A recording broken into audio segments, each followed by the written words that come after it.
is clear from these rarely seen color television pictures that the crew of Apollo 11 had a high-resolution color video camera with them on their mission. Yet the only pictures broadcast live from the moon's surface were these from a low-definition black and white camera. In fact, the networks complained because in addition to this, they were forced to shoot the images, second generation, off of a projection TV of the technology of 30 years ago, and were not even allowed to take a direct feed, which further degraded the quality and clarity of the images. Perhaps this was precisely what NASA and the federal government had in mind. After all, it was a first, regardless of where they were. Better to open up their debut mission with fuzzy pictures and numerous blackouts, rather than show too much revealing detail of a false scene that was yet unproven. And finally, the element that seals their fate. All the footage of Apollo 11 requested from NASA over a 5-year period. One gem was discovered just before the completion of this documentary. An old reel received by mistake. It contains the raw or unedited footage of the crew of Apollo 11, Michael Collins, Edwin Aldrin Jr. and Neil Armstrong, staging part of their mission for nearly an hour in living color, with exceptionally clear behind-the-scenes audio of conversations discussing the techniques used to achieve a disingenuous picture depicting the Earth at a distance, in order to falsely demonstrate their far journey from it and their ability to survive passing through the Van Allen radiation belts. It cannot be misconstrued that this staging was done for some other reason, for the reel itself is slated and dated July 18th, 19th and 20th, 1969, the very days of the mission when they were said to be approaching and achieving lunar orbit.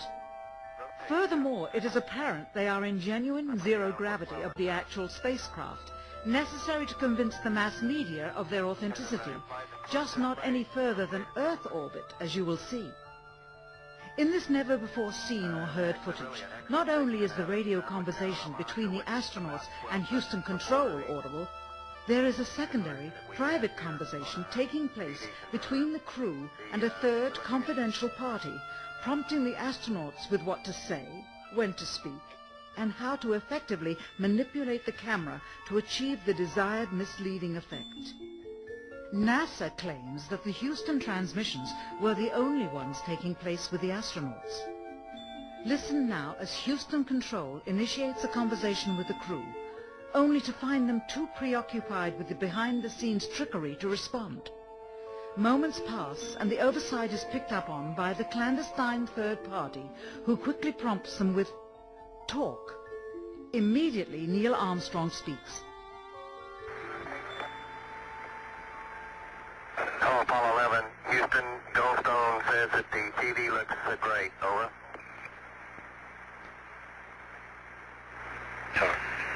Okay, Roger. We're in on Earth. Again, the illusion they are attempting to create is the Earth at a distance, to demonstrate their far journey from it, and their ability to survive passing through the Van Allen radiation belts. Understand, too, that only about 20 seconds of this raw footage was ever broadcast to the public, and these conversations discussing their deception were believed to be private, until now. Here they discuss that these television transmissions were in fact not broadcast live as everyone believed. They were first screened and edited for playback later. Roger, Neil. We just wanted a narrative such that we can, when we get the playback, we can sort of correlate what we're so much. Here they discuss the fact that they have turned out the lights and have blocked out sunlight from entering the spacecraft through the other windows, as to not cause any reflected light to fall onto the spacecraft's wall in the foreground. Okay, very good. Well, we shut out the sun coming in some of the other windows into the spacecraft, so it's looking through the number one window, and there isn't any reflected light. The reason this was done is so that the truth of the matter would not be revealed. It is this. Though the federal government would have you believe that this is a view of Earth from a distance out of the spacecraft's window as it nears the moon, it is not. What they have ingeniously done is placed the camera at the back of the spacecraft and centered the lens on a circular window in the foreground, outside of which it is completely filled with the Earth in low orbit. The circumference of the window then appears to be the diameter of the Earth at a distance, with the darkened walls of the spacecraft appearing to be the blackness of space around it. That is why they wanted the interior dark and blocked out the sun from any other windows. Here you can see the extruded window, probably 2 inches thick at the bottom. This is because the Earth's shine is coming in at a downward angle.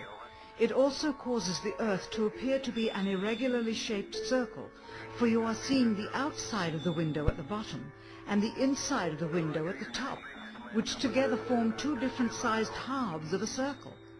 Subsequently, this take was never used. As they perfected the shot, a crescent-shaped piece of black material was inset slightly into the window to create the illusion of the Earth's terminator line dividing night and day. It is uncannily convincing. During this segment, intended to be edited and played back later for the worldwide television audience, dated July 18, 1969, Neil Armstrong condemns himself as he states that he is 130,000 miles out, or halfway to the moon, as the NASA flight log also states on this date, when he is in reality in low Earth orbit of a few hundred miles. Roger, Houston, Apollo 11. Calling in from about 130,000 miles out. Here, during another segment, also intended to air after review, Neil Armstrong falsely explains to the viewers how the shot is attained by putting the camera's lens to the window's glass, as it would have to be if they were the claimed distance away from the Earth. We only have one window that has a view of the Earth, and it's filled up with a TV camera. If the window was completely filled up with a TV camera, as he stated, then an astronaut's arm would not be able to get between the camera and the window, as it obviously does here in this outtake. South America becomes invisible just off beyond the Terminator or inside the shadow. You can also notice how the astronaut operating the camera reacted to the mistake by attempting to pan away from it. Blue cast. See white bands of major cloud formations across the Earth. This is a segment that they believed wasn't even being recorded, much less suitable for broadcast, for the lens was being zoomed out and the scene was being changed to that of an interior of the astronauts at work, and apparently the stop button popped back up on the recorder without notice. Here is the diffused work light that they used to see camera controls, but not throw light onto the spacecraft's wall. Here they remove part of the crescent insert.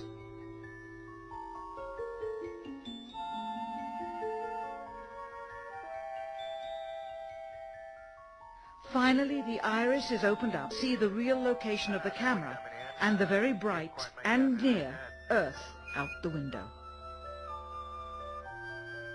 Here is the slate for the 19th of July, and the same shot of trickery on the 19th of July, and then the 20th, and the same misleading shot on the 20th. Later that evening, they were said to be walking on the moon. How can this be when they were in Earth orbit only 9 hours earlier, and the moon is some 3 days' journey away? Furthermore, if they genuinely went to the moon, why would they be faking any part of it? Why this trickery with the window? By faking being halfway to the moon, it becomes apparent that they did so because they could not even go halfway. On the 25th anniversary of the event in 1994, Neil Armstrong made a rare public appearance and held back tears as he spoke these brief cryptic remarks before the next generation of taxpayers. Today we have with us a group of students among America's best. To you we say, we have only completed a beginning. We leave you, that is, undone. There are great ideas undiscovered, breakthroughs available to those who can remove one of truth's protective layers.